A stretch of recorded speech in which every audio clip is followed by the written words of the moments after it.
You know, it's been a great, short, exciting visit, and it reminds me that the United States and USAID in particular actually got its start as an agency working on health and food and hunger issues in and with India. And if I could have the first slide. This is a photograph of two of my heroes, Dr. M.S. Swaminathan, of course, a famous Indian agricultural scientist. How many of you have heard of Dr. Swaminathan? Oh, excellent, good. I ask that question sometimes in the United States and no one ever raises their hand, and I feel like they all should know who Dr. Swaminathan is. And Dr. Norman Borlaug, who is our version of Dr. Swaminathan, a famous American scientist who is one of only 5 people to win all 3 of our most prestigious awards, the Congressional Medal of Honor, the Presidential Medal of Freedom, and the Nobel Peace Prize. And they won those awards because the work they did to bring agricultural technology that was developed in Minnesota and Mexico to Punjab and the rest of this region helped to change the face of food availability and avert what I think many expected to be a large-scale famine many decades ago.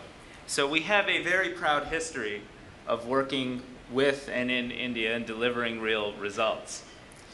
This is a photograph of one of my recent visits to India where I had the chance to accompany President Obama during his first visit here, an official state visit.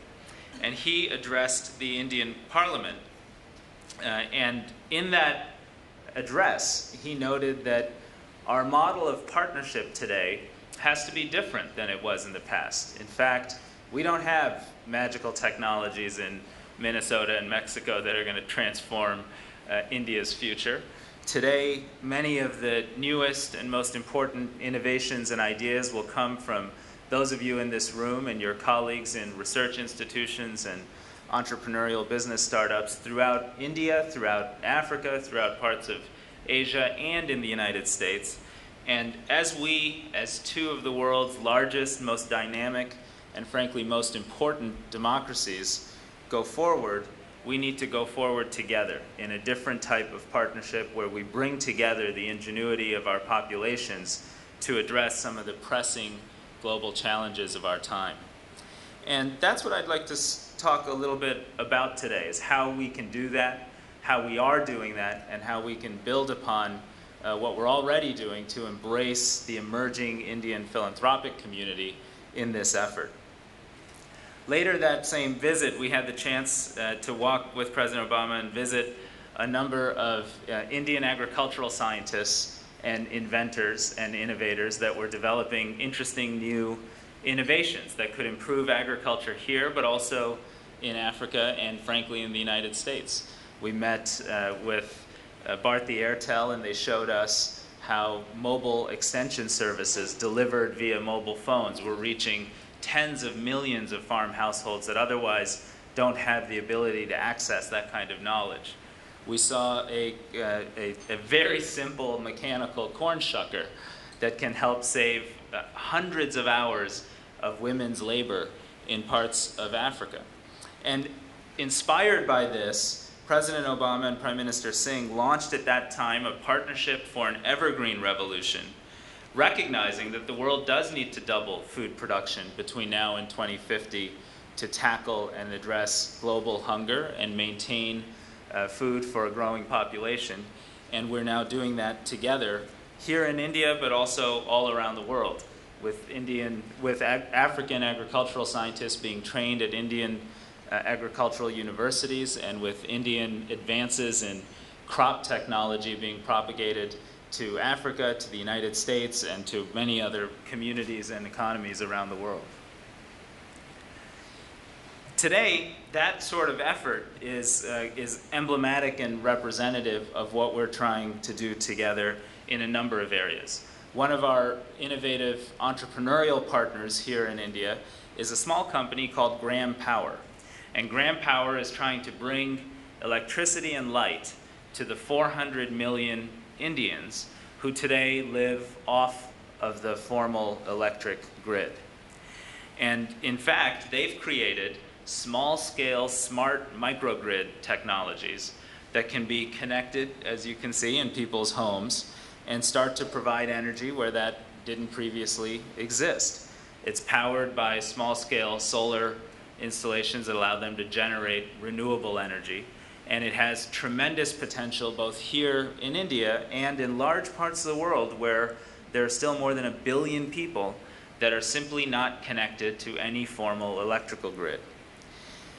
We recently learned, and through one of USAID's investments in IT, we're working to develop a liquid-based battery system that, if it's successful, we won't know for a little while, has the potential to connect to these types of microgrids and allow them to genuinely store and save power and thereby be a much bigger part of the global energy solution. So if we can bring those kinds of inventors together with new technologies and new capabilities, we are in fact capable of great things. I had the chance to see some of those great things in action just yesterday. I was at the Hinduja Hospital where they have a laboratory facility that is essentially the reference lab for all of Mumbai when it comes to tuberculosis. And I hope many of you saw the recent cover of Time magazine here that talked about the emergence of a highly resistant strain of tuberculosis that simply is not beaten back by the TB drugs that we have today. It's emerging right here, and in a world that's increasingly interconnected, it's presents a real public health threat, not just in Mumbai and in India, but all around the world. This is a photograph of it's hard to see, but a computer that's connected to a new diagnostic technology called GeneXpert. It turns out that for decades and decades, and actually for 125 years, we've been diagnosing TB through the same type of technology. It's something called the silver strain that I learned about in medical school, and I didn't learn all that much in med school, but I remember that. And the reality is, today we've worked to create a new molecular system where you can take a sputum sample, put it in this machine, get a diagnosis instead of in 6 weeks, in about 6 hours. And it's transforming the way medicine is taking place. It's transforming tuberculosis control here in India. And it's the output, by the way, of a Defense Department research investment in trying to understand whether letters that were mailed into the United States Congress were laced with anthrax or not. It was that threat that led to the research program that ultimately created this tool called GeneXpert. Today, USAID and the government of India are together rolling GeneXpert out across the country, securing a much lower price point to gain access to the technology in an effort to beat back tuberculosis, and in particular, highly drug-resistant tuberculosis. So these are the types of innovations and inventions that we think are possible. We've engaged in these types of partnerships with private sector entities and businesses and with many emerging Indian philanthropists. And I'd like to take just an extra moment, since this is the Philanthropy Forum, to talk about philanthropy and how critical it can be to promulgating these technologies and trying to actually address some of the big social challenges we face. Many of you in this room, and those of you that have participated in this conference, are helping to usher in a new type of philanthropic sector in India. We've seen the data. Private charitable giving here has, between 2006 and 2010, tripled amongst high net worth individuals. The overall rate of giving has increased from 2.3% to 3.1% of net income, which is a great advance. And in fact, compared to the United States, which amongst our higher net worth individuals, our rate is 9.1%, it implies that there's still continued room to grow. We all know that with the great emergence of wealth in this nation, there is going to be a powerful and important philanthropic sector, perhaps aided and abetted by the new corporate social responsibility law that is pending in your parliament. History has shown us that charitable giving, if done in a highly strategic and focused way, can in fact transform societies and address major challenges. In fact, that is the American experience. From John D. Rockefeller to Andrew Carnegie, from Bill Gates to Warren Buffett, great acts of American philanthropy have resulted in a different America today than we would otherwise have. One of my favorite examples is back in the 1920s and 30s and 40s, the Rockefeller Foundation took on education performance in America's South. And they determined that they would want to rid the Southern children in the United States of hookworm in an effort to improve their health and allow them to learn better in school. And it was a highly successful program, and after decades of investment, they had in fact created the American public health system that we know today. In fact, few people know this, but the reason America's Centers for Disease Control are based in Atlanta as opposed to Washington, D.C. or the North is because the initial basis for that center was to continue the Rockefeller programs in hookworm and malaria, which were both focused in the South. And in fact, they inherited that infrastructure by establishing their headquarters in the South of the United States. More recently, I've had a chance to work with Bill Gates and Warren Buffett as they've tackled global challenges that I'll talk about in a moment. And what we've seen is that it's not just the money that is given or the resources that are provided by wealthy benefactors in a society that make the difference. The reality is the very human characteristics that helped create that wealth, persistence and determination, the ability to set big goals and marshal huge efforts to achieve them, the willingness to take risks and to invest in new technologies and new approaches and innovations that can do the unthinkable. It's those characteristics that perhaps more than just the money allow a vibrant philanthropic sector to transform societies. And so we wish you well as you embark on this effort here in India. And I'd like to give you just one powerful example. I think it's our best example of what we can do together with this new approach. And it's really about addressing the fact that too many young children under the age of 5 still die around the world and in India. In fact, today, 7 million children this year under the age of 5 will die. Of those 7 million, nearly all are preventable. In India, 1.5 million children will die. 19,000 kids a day around the world. So I'd like you to show you just a very brief 1-minute video of an approach that is designed to help every child live to see their 5th birthday.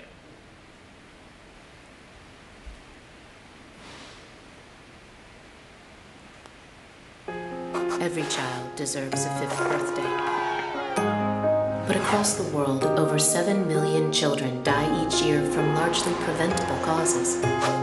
Half of these deaths happen in sub-Saharan Africa. These children aren't getting even the most basic nutrition. They lack access to low-cost vaccines and are needlessly dying from poor sanitation. But there's good news.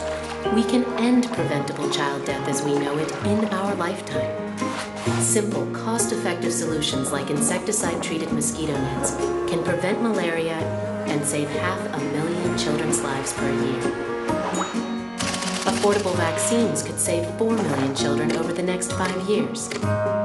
We can prevent mother-to-child transmission of HIV/AIDS through treatment programs and counseling, so babies are born free of HIV.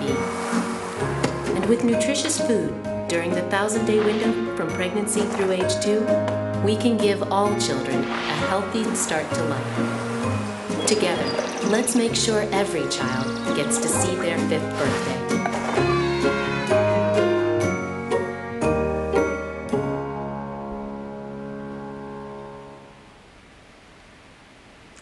This effort has become our cause. We believe it's possible to, within the next 2 decades, completely eliminate preventable child death. When we embarked on this effort, we had a conversation with President Obama, and he said, pull together the partners who can help you deliver that result. And so, in fact, we decided we would partner with India and Ethiopia as 2 countries that all 3 of us working together could lead this effort on the global stage.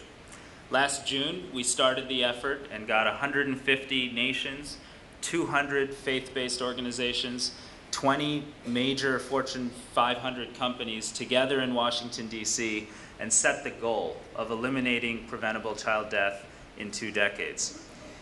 Just 2 weeks ago, here in India, outside of Chennai, your government and your private sector held a call to action and set the goal of achieving by just 2017 31 deaths per 1,000 children, which, if you achieve it, and it is an achievable goal, will lead to India having saved in just that time period, 4 or 5 years, 650,000 young children every single year from preventable death.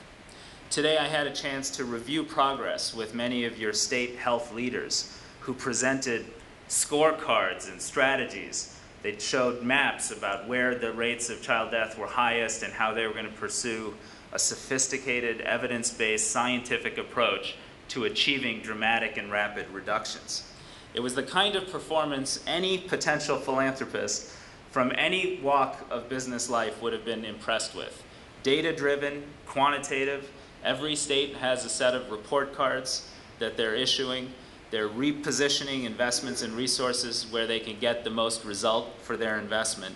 And they're focused on bringing new technologies to the task in order to achieve success. Those are the kinds of efforts that I hope this emerging philanthropic class in India will embrace and make happen.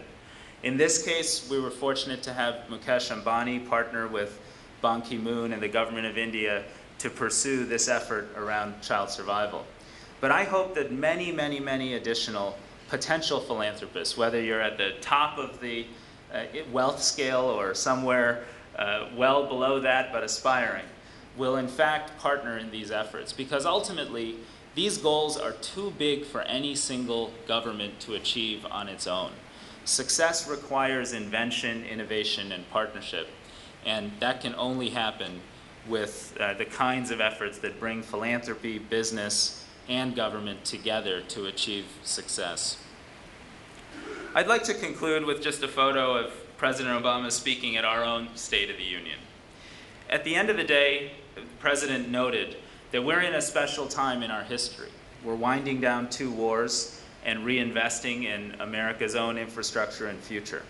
In that context, our strategy for establishing security in our world, stability in its most volatile places, and prosperity requires fundamentally a different way of partnering with the world's leading countries. India is one of those leading countries, and the new form of partnership demands us working together to tackle the biggest challenges we face, from ending child death to addressing climate change, to bringing water to those communities that are going to run out, to addressing food and hunger. India is certainly capable of that, but only with strong participation from many of you. And for those of you that do run companies and are considering engaging in this work through the new corporate responsibility law, I'll just share with you our own story. When I started at USAID, my focus was exclusively on trying to bring business-like practices to deliver better results. We measured everything.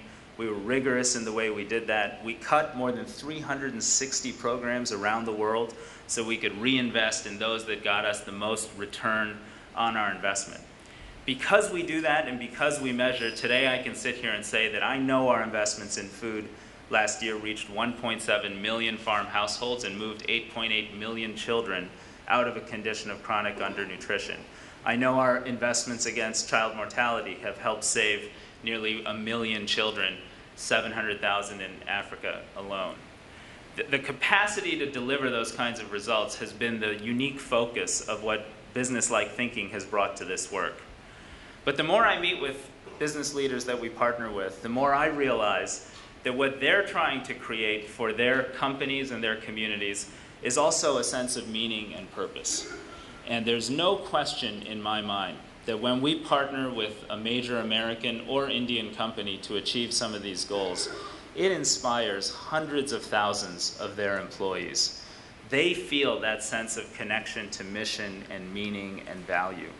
And whenever I talk to young people, this work really doesn't need to be sold because they understand that it's their responsibility to both take care of themselves and do something that makes the world fundamentally a better place.